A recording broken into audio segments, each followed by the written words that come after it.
Hello সবাইকে, good evening আর welcome back to another Facebook blog. তো আমি এখন দেখছো একটু সাজুগুজু গয়নাগাটি পরে ফেলেছি। তো কেন পরেছি? তো যাব একটা ইনভিটেশনে, বার্থডে পার্টি আছে, তো যাব। তার আগে এখন আমি রেডি হব, ক্লাস করাচ্ছি, করাতে করাতে রেডি হচ্ছি, রেডি হয়ে আবার ক্লাস করাবো, করিয়ে বেরোবো।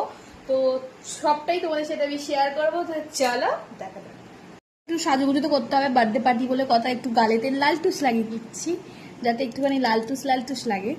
তো লাগিয়ে নিচ্ছি, এটাকে বলে চিক টিন্ট। তোমরা অনেকেই হয়তো জানো, মেয়েরা জানো, ছেলেরা জানো কিন্তু আমি জানি না। তো চলো আস্তে আস্তে রেডি হয়ে নি। এবার একটু লাগিয়ে নিচ্ছি আইশ্যাডো, এই কালারটা লাগাবো হালকা।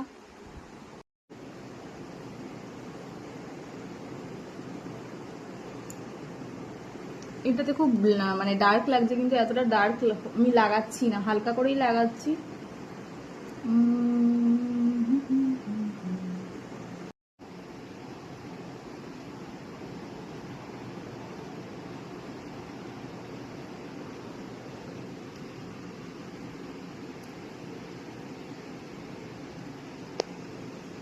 লাগিয়ে নিয়েছি মাস্কারাই, দেখো দেখতে পাচ্ছ আশা করি। কিন্তু মাস্কারাটা লাগানোর সময় আমি ভিডিও করতে পারিনি। তার কারণ হচ্ছে এক হাতে ধরেছি, এক হাতে লাগিয়েছি, আর ফোন ধরার মতো কন্ডিশন ছিল না, আর আমার ট্রাইপডও নেই। তো আমি এখন লিপস্টিকটা লাগাচ্ছি, তো ওদেরকে দেখিয়ে দিচ্ছি। চলো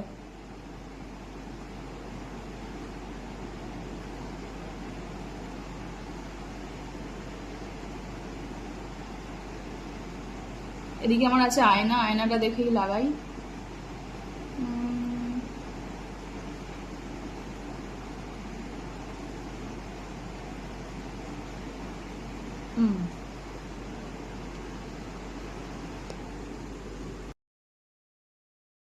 এই যে সিঁদুর করে ফেললাম, যেটা একদম সব সাজকে হার মানে যেটা। আর আমি একটু বেশি বেশি সিঁদুর পরতে পছন্দ করি। চুলটা বেঁধে ফেললাম, এই দেখো। জানি না কেমন হয়েছে চুলটা, আজ একটু অন্যরকম ভাবে বাঁধলাম, বোঝা যাচ্ছে কিনা জানি না। দেখো, তো যাই হোক, আমি ড্রেস পরিনি কেন আমি বলছি। কারণ হচ্ছে আমি এখন এইটা পরেই যাবো আমার মায়ের কাছে। মায়ের কাছে গিয়ে আমি শাড়ি পরবো, কারণ শাড়িটা ওখানেই আছে। তো চলো এবার তাড়াতাড়ি করে বেরোই, অনেক লেট হয়ে গেছে, অলরেডি বাজে হচ্ছে 8:15। তো আমি এখন যাব, আমার মেয়েকে রেডি করাবো, তারপরে আমি শাড়ি পরবো, তারপর বেরোবো। তো চলো তাড়াতাড়ি যাওয়া যাক। সেজেছে, দেখি পেছন ঘুরে যাও। বাহ, দারুন দারুন সেজেছে।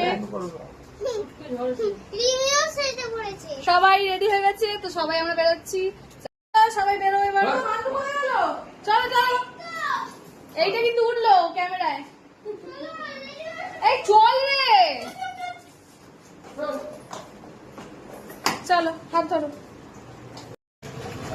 চলো বেরিয়ে পড়ি।